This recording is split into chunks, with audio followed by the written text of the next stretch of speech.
হাতের কাছে ভরা কলস তৃষ্ণা মেটে না। গত এক দশক ধরে আন্তর্জাতিক বিশ্বে বাংলাদেশ এক বিস্ময় আনছে, নানা পুরস্কার, ঘোষণা পাচ্ছে বিভিন্ন প্রশংসা। বাংলাদেশ নিয়ে ভালো কথা অনেক শুনতে শুনতে খুব ভালো লাগে, কিন্তু এত ভালোর মধ্যেও কোথাও যেন অস্বস্তি কাজ করে। ৯০ দশকের মানুষ আমি, বয়স তো কম হলো না, অলমোস্ট ৩০ বছর। কত ধরনের মানুষ আর জমানা দেখলাম ৩ দশকে।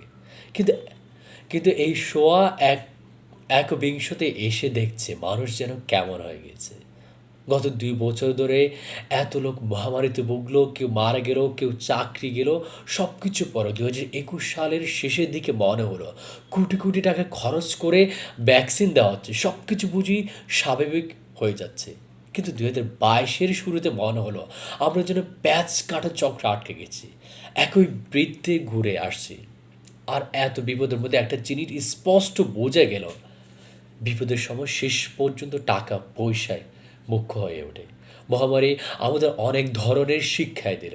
মহামারীতে আমরা কি আরও মানবিক হলাম নাকি অমানবিক হলাম? মহামারী আমাদের স্বার্থপর করলো নাকি পরার্থের কাজ করার পথ দেখালো?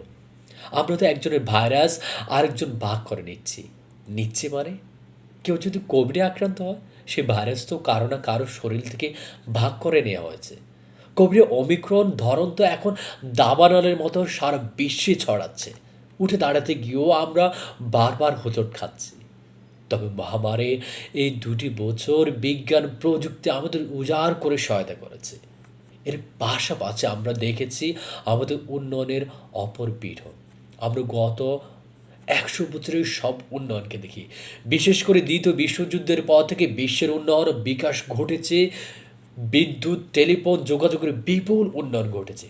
কিন্তু মহামারী এসে যেন বুঝে গেল মানুষের আসলে সত্যিকারের কোনো উন্নয়ন হয়নি। বাংলাদেশে বিপুল ও ব্যাপক উন্নয়ন হয়েছে বটে, কিন্তু কোথাও যেন একটা খাপছাড়া ব্যাপার ঘটে যাচ্ছে।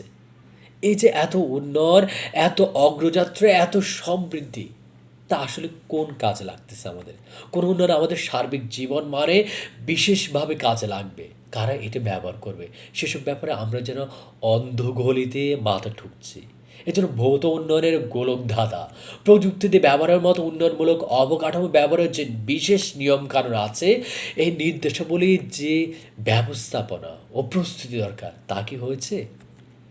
সে যে গান আছে, লালন মরল জল পিপাসায়, থাকতে নদী মেঘনায়, হাতের কাছে ভরা কলস তৃষ্ণা মিটে না। হাতের কাছে উন্নয়নের ভরা কলস, কিন্তু আমাদের তৃষ্ণা মিটছে না। আমরা কি বুঝে দেখার চেষ্টা করছি কেন তৃষ্ণা মিটছে না? আমরা ছোটবেলায় শিক্ষার শুরুতে সরল রেখা, বক্ররেখা, বৃত্ত, বর্ণমালা, স্বরেয় স্বরেয়া, ক খ লিখতে শিখেছি। ছোট বাচ্চারা দেখেছি বিদেশে ওদের শেভ ও কালার শেখানোর মাধ্যমে আলফাবেট শেখানো হয়। অর্থাৎ প্রত্যেকটা জিনিস ভাগে ভাগে শিখিয়ে মস্তিষ্ককে ধারণ করার জন্য ধীরে ধীরে প্রস্তুত করা। সব শিক্ষার ক্ষেত্রে ধাপে ধাপে সব কিছু শেখানো হয়। এটাই শিক্ষার সহজ নিয়ম।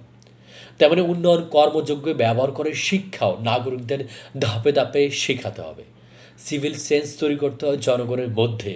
কিন্তু আমাদের দেশে সিভিল সেন্সও প্রকৃত শিক্ষিত মানুষ কজন আছে? একসময় দেশে খুব সামান্য সংখ্যক মানুষের অক্ষর জ্ঞান ছিল। সরকারের তথ্য অনুযায়ী ১৯৭১ সালের সাক্ষরতার হার ছিল ১৬.৮%। ১৯৯১ তা ৩৫.৩%, ২০০১-এ ৪৭.৯%। আর বর্তমানে দেশের সাক্ষরতার হার ৭৫.৬%। এই হিসেবে দেশের নিরক্ষর মানুষের সংখ্যা ৪,১২,৫০,০০০ থেকে একটু বেশি। যে হারে সাক্ষরতা বাড়ছে তাতে শতভাগ সাক্ষরতা অর্জন করতে আরও ২৭ থেকে ২৮ বছর লাগবে। কিন্তু ভুলে গেলে চলবে না যে এটা কেবল সাক্ষরতার কথা বলা হচ্ছে। অর্থাৎ যাদের কেবল অক্ষর জ্ঞান আছে, এদের অক্ষর গোবাংশ বললে অযুক্তি হবে না। তাহলে অশিক্ষিত মানুষের সংখ্যা আসলে কত? হিসাব নেই। স্বাক্ষর জ্ঞান আর শিক্ষিত মানুষ তা এক জিনিস না। একজন শিক্ষিত মানুষের জন্য যা যা বৈশিষ্ট্য থাকা দরকার, দেখা যায় যে কোনোভাবে মাধ্যমিক পাশ করা অনেকের মধ্যেই সেসব বৈশিষ্ট্য প্রকটভাবে প্রকাশিত হয়।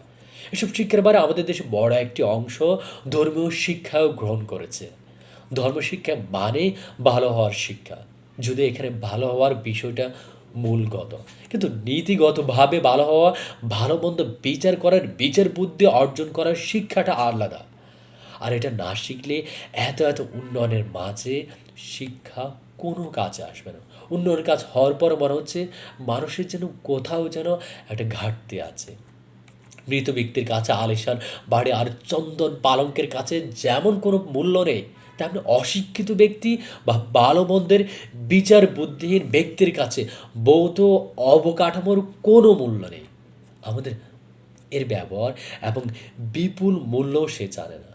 এজন্য আমরা দেখতে পাই আমাদের মহামূল্যবান পদ্মা সেতুর ফিলারের ফেরি চালকরা বারবার ধাক্কা দিচ্ছে।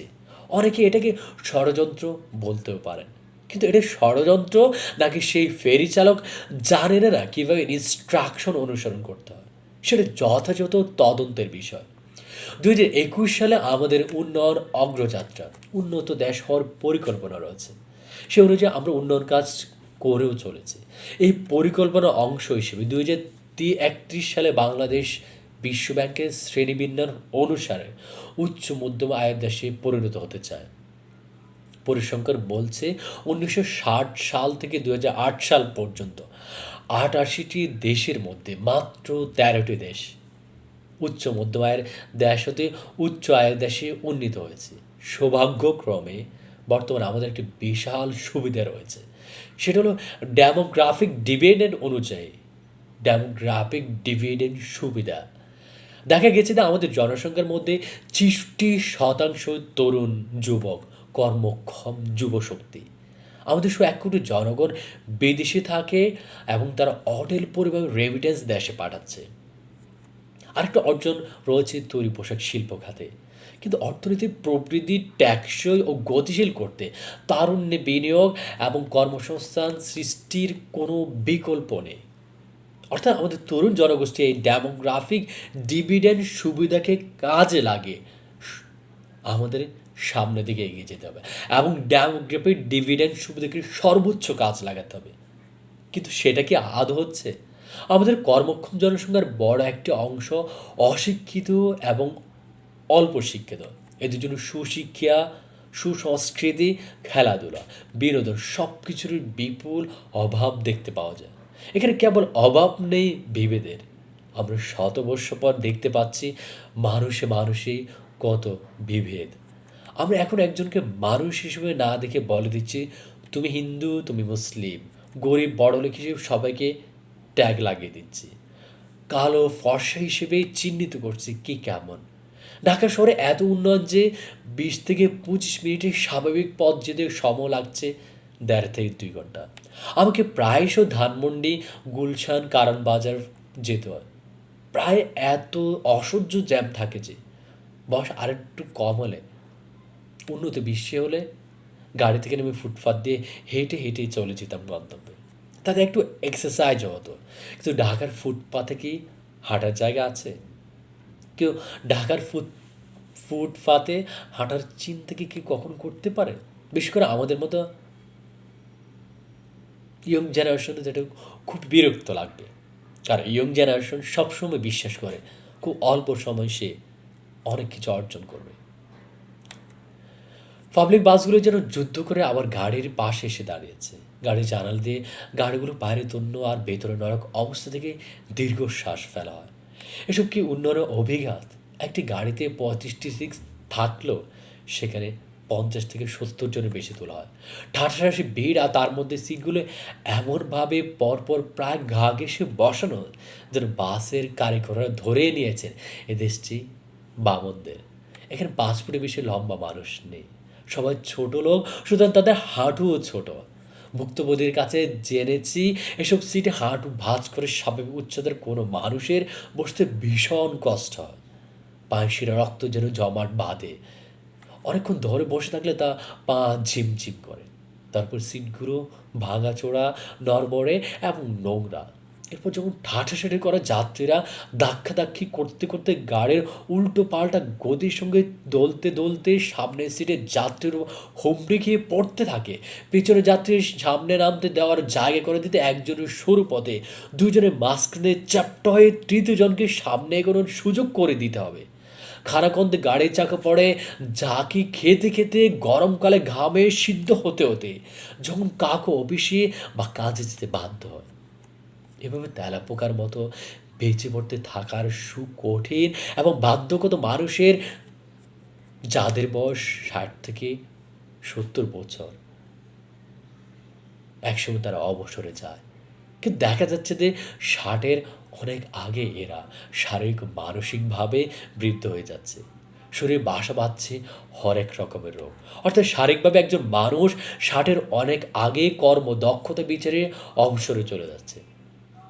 এদিকে শিক্ষাক্ষেত্রে চরম নানান ধরনের পরীক্ষা নিরীক্ষা আর সিন্ডিকেটে দৌরাত্ম। এই ক্ষেত্রটির সমস্যা নিয়ে বলতে গেলে পৃষ্ঠার পর পৃষ্ঠা লেখা যাবে। আমাদের সময় আমরা যে শিক্ষা পেয়েছি তার মধ্যে প্রচ্ছন্নভাবে ছিল ভালোবাসার শিক্ষা। এই ভালোবাসা মানুষের মধ্যে মানুষকে কানেক্ট করে, বিনিশুদ্ধ মানবিক বন্ধন তৈরি করত। এই ভালোবাসা মানুষকে স্টিমুলেট করে আনন্দের সঙ্গে কাজ করার জন্য উদ্দীপিত করত। এটা মানুষকে একই সঙ্গে ভালো থাকার অনুভূতিতে সিক্ত করে। যখন কোথাও ভালোবাসার অভাব দেখা যায়, সেখানে ইভিল এসে সেই জায়গাটা পূরণ করে। আমাদের চারপাশে এখন তেমনই ইভিলে ভরে উঠেছে। এখন প্রশ্ন হলো, যদি ইভিলে ভরে উঠবে আমাদের চারপাশ, তাহলে এত উন্নয়নের মূল্য কোথায়? স্বাধীনতা 50 বছর পার হয়ে গেছে, এখনো সময় এসব নিয়ে গভীরভাবে ভেবে দেখবার। আমাদের শিক্ষা, সংস্কৃতি, বিনোদন সব ধরনের উন্নয়ন যজ্ঞে সাজাতে হবে পরিকল্পিতভাবে। আমাদের ভৌত অবকাঠামো উন্নয়নকে প্রকৃত উন্নয়নে পরিণত করতে হবে। কেবল সেক্ষেত্রে আমাদের এত বিপুল উন্নয়ন সার্থকতা লাভ করবে, যার সুফল পাবে দেশের সব নাগরিক। তো আমরা সকলে একটি সুন্দর স্বপ্নীল সমাজ বিনির্মাণের জন্য অর্থনৈতিক উন্নয়নের পাশাপাশি, রাস্তাঘাট উন্নয়নের পাশাপাশি আমাদের সকলের মানবিক উন্নয়ন একান্ত প্রয়োজন। আমি বিশ্বাস করি, আমি স্বপ্ন দেখি, আমরা যেভাবে রক্তের বিনিময়ে এই স্বাধীন সার্বভৌম বাংলাদেশ অর্জন করেছি, আমরা যেভাবে 1952 সালে পৃথিবীর একমাত্র রাষ্ট্র হিসেবে ভাষার জন্য রক্ত দিয়েছি, সেই জাতি আমরা কখনো হাঁটতে জানি না, সেই জাতি কখনো হাঁটতে পারে না। বাঙালি জাতি বিশ্বের মাথা উঁচু করে দাঁড়িয়ে যাবে। সেই স্বপ্ন, সেই সাধনা, সে আকাঙ্ক্ষা, সে অধ্যবসায় যদি আমরা সকলে থাকি, সকলে করি এবং সকলে যদি একতাবদ্ধ হয়, হাতে হাতে হাত রেখে, কাঁধে কাঁধ রেখে আমরা যদি সকলে এ দেশকে নিয়ে স্বপ্ন দেখি, এ দেশের উন্নয়নে, অগ্রযাত্রার সমৃদ্ধির জন্য কাজ করি, তার একদিন এদেশ সিঙ্গাপুরকে ছাড়িয়ে যাবে, একদিন এই দেশ মালয়েশিয়ার কাতারে যাবে, একদিন এই দেশ আমেরিকার মতো স্বপ্নের দেশ হবে, একদিন এই দেশ ভুটানের মতো জিডিএইচ, গ্রোস ডোমেস্টিক হ্যাপিনেসের দেশ হবে, সুখী, সমৃদ্ধ, উন্নত, স্বাধীন বাংলাদেশ হবে। সেই স্বপ্ন দেখি, সেই স্বপ্ন রাখি। আসুন একটি স্বপ্ন দেখি, এদেশকে গড়ে তোলার, সকলে দল মত নির্বিশেষে সরকারের যে উন্নয়ন, তার সাথে আমি বিশ্বাস করি দুর্নীতি রুখতে হবে, অর্থনৈতিক, সামাজিক, সংস্কৃতির উন্নয়নকে আরও বেগবান করতে হবে। সকলে ভালো থাকবেন, ভালো রাখবেন। আসসালামু আলাইকুম। এই ভিডিওর কন্টেন্ট ক্রেডিট তাসনিমা হোসেন, সাংবাদিক, দৈনিক ইত্তেফাক।